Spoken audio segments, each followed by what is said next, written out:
ஆனா சீக்கிரமே ஒவ்வொன்னா எல்லாமே போயிடும். என்ன சொன்ன? நடக்கிறதெல்லாம் பார்த்து தானே இருக்க. சீக்கிரமே எல்லாமே போக போகுது. ஒரு பொண்ணை கல்யாணம் பண்ணனு முடிவு பண்ணனா அந்த பொண்ணை எப்படி பாத்துக்கணும்னு தெரிஞ்சுக்கணும். கல்யாணம்ன்றது உடல் சந்தோஷத்துக்காக மட்டும் இல்ல. நான் ஒன்னும் அதுக்காக மட்டுமே உன்னை கல்யாணம் பண்ணிக்கல. நீ ஒரு வேலையை தேடிக்கிட்டா இந்த பிரச்சனை எல்லாம் தீந்துரும்ல.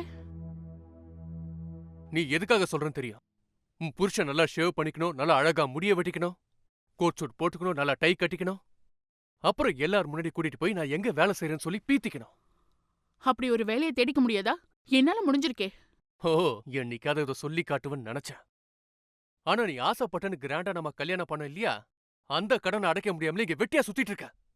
இப்படி எல்லாத்துக்கும் என்னைய தப்பு சொல்லிட்டு இருக்காத. நான் என்னமோ உன்னை கட்டாயப்படுத்தி கல்யாணம் பண்ணிக்கிட்ட மாதிரியே இப்ப சொல்லிட்டு இருக்க. நம்ம லவ் பண்ணும் போதெல்லாம் நீ என்னமோ நம்ம அதை பண்ணலாம் இதை பண்ணலாம்னு சொல்லிட்டு இருந்த. இப்ப என்னாச்சு?